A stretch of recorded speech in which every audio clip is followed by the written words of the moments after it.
Hi my creative sols, আশা করি তোমরা সবাই অনেক ভালো আছো। তো আজকে আমি ফার্স্ট টাইমের মতো এখানে ক্লে বানিয়েছি, কিন্তু আনফর্চুনেটলি ক্লের যে মেইন টেক্সচারটা আসার কথা ছিল সেটা আসেনি। তো এখানে আমার একটু মন খারাপ হয়েছিল, তো আমি এখানে টেস্ট করছিলাম যে হয় কিনা। বাট দেখো তোমরা, যেমন হওয়ার কথা ছিল তেমন কিন্তু হয়নি।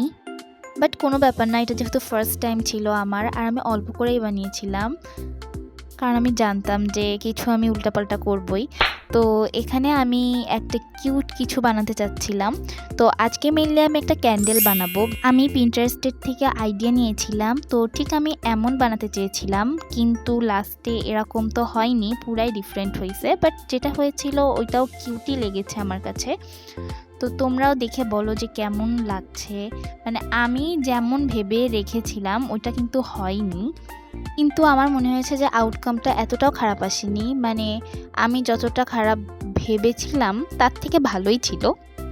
তো এখানে আমি পুতুল আই ডোন্ট নো, যাই হোক, মানে এটার হাত পা দেন সব কিছু কমপ্লিট করছিলাম। অ্যান্ড এটা আমি অনেক পেশেন্স নিয়ে করছি, বিলিভ মি। আমি এতবার ভাঙছি, আবার করছি, মানে আমার ধৈর্য শেষ হয়ে গিয়েছিল লাস্টে। বাট আমি অনেক ট্রাই করছি এটা ঠিক করে করার, কিন্তু টেক্সচারটা এতই বাজে হয়েছিল, মানে ওটা আমি কিছুতেই শেপ দিতে পারছিলাম না।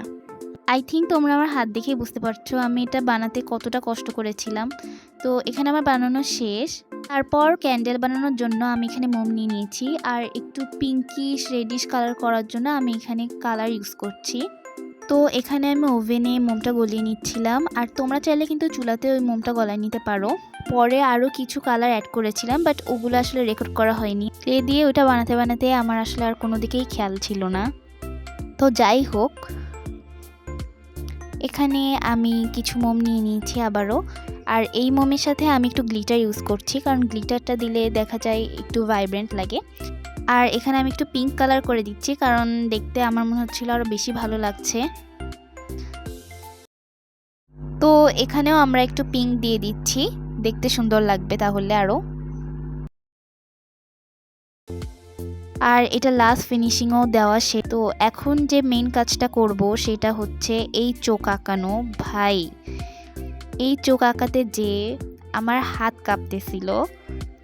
যদিও আমার কাছে ক্লে টুলও নাই, তো ক্লে টুল যদি থাকতো তাহলে এটা করা অনেক ইজি হতো আর নিখুঁত হতো। তো যাই হোক, এটা ছিল final look. I think final লুকটা কিউটই হয়েছে। তোমরা আমাকে বলো কমেন্টে কেমন হয়েছে।